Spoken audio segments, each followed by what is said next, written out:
Good evening. Week 7 is officially underway with a pretty good game last night between the Giants and the Eagles. It came right down to the very last seconds. But today we're going to talk about that game, and then we're going to talk about some other anticipated matchups that are going to be taking place Sunday. So, are you ready to get your fix? What a game, huh?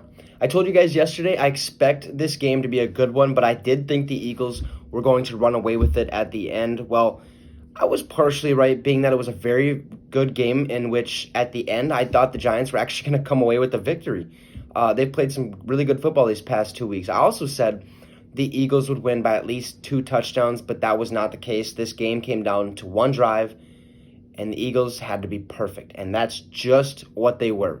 They drove all the way down the field where they found Richard Rodgers twice, and then after a 15-yard penalty by Jason Kelsey, Wentz found Boston Scott for an 18-yard touchdown pass in which Scott made a great catch, and that sealed the game for the Eagles. It was a really good play, draw up by the Eagles. But now the Eagles team, when healthy, okay, they look great on paper, but having almost every starter out with an injury, things get kind of tough. And you can see that while you watch the game. I mean, there's one thing that I've noticed over the last couple of seasons is that the Eagles always have about 5 to 10 people out with injuries. That leads me to think one thing. Their athletic training department is just awful. I mean, how do you consistently have people out with injuries every year? I mean, just riddled with injuries. Last year they had the same problem and they barely escaped with the, I think they won their division over the Cowboys. So this training staff needs to either be fired or figure something out fast, because if I'm the GM, I'm second-guessing my training staff already. I believe they already are. I mean, it's been a couple years now, 5 to 10 people out, always.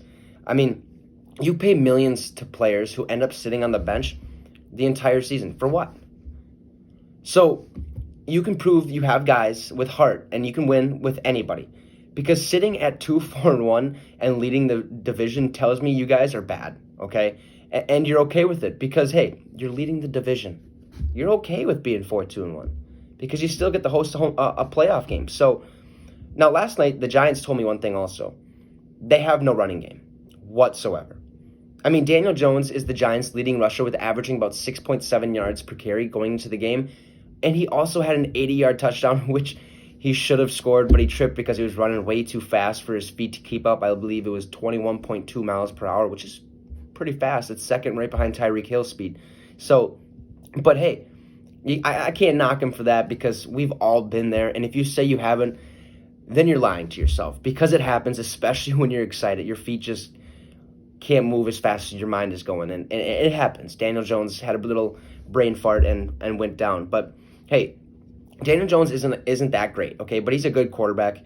And I expect the Giants to keep rolling with him even after the season. I don't think they're going to be in the bidding for Trevor Lawrence, Justin Fields. I don't think so. I think they're going to go one more year. If they go for Trevor or Justin Fields or Trey Lance, so be it. But I don't think they're going to be going after that position. They need a running back, and they need it bad. Another thing for the Giants is that Devonta Freeman's just awful. I mean, his first step after the ball is snapped is so slow that the defense has enough time to read and end up stuffing the run almost every time. I think his longest run was about 7 yards, and that's really good for Freeman because he usually gets about 2 this season. Yeah, he came off of free agency and he hasn't played that much, but still. I mean, he went from really good with the Falcons to very bad with the Giants, and obviously he will finish the season with the Giants. At least that's what I assume. But after the season, I don't think he's going to be on an NFL team unless he picks it up or as a backup. So the Giants, they're starting to look a little better. But hey, they're still not all there, and they are the third worst team in the NFL. The Eagles, they barely came away with the win last night, and they did it with a bunch of backups. So, hey, great overall win by the Eagles. And my top 3 performers for the Giants are going to be Daniel Jones, Sterling Shepard, and then James Bradbury, who played some pretty good defense. For the Eagles, I got Carson Wentz, Boston Scott, and then Richard Rodgers. Well, let's move to some Sunday matchups. Now, one game that should be really, really good to watch will be the Steelers versus Titan game. I mean, 2 undefeated teams battling to see who is better, and I think that team is going to be the Steelers. But the Titans' defense, just like the Steelers, have been really, really good this season, which leads me to think that we're going to have a low-scoring game, but it's going to be a battle. these defenses are really, really good. I think the Steelers have the best defense in the NFL at this point. I think the Titans have at least top 5. So it's going to be a battle. Like I said, low scoring.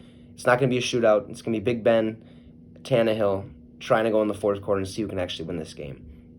One other game that's going to be fun to watch is going to be the Seahawks taking on the Cardinals. Because if you remember, I said that the Cardinals have a chance to put up a fight to win this division. Okay? And this is step 1. And yeah, it's a big step. But if they get this win, it only proves my point that much more. I think the Cardinals are a serious team. And hey, if we go on the season in the next couple weeks and they start adding players, start treating for a little bit more gusto on that defense, or a little more, weapon, a little more of a weapon on not wide receiver, because they already got DeAndre Hopkins, but on offense, this team is good. Like, straight up, this team is really good. Kyler Murray gets the ball to DeAndre. He gets the ball to everybody. He does it on his own. It's just, this is a real well-knit team. So, hey, it's going to be a big step, like I said, but it's a step that they need to take, and it's a step in the right direction. Well, that's going to end our discussion today, as now we wait for the rest of Week 7 to play out on Sunday, and then we got that Monday night game. I don't know if there's 2 yet. I got to go look. But it's going to be some really good matchups this whole week, just like last week. I think last week had the best matchups. This week's pretty good.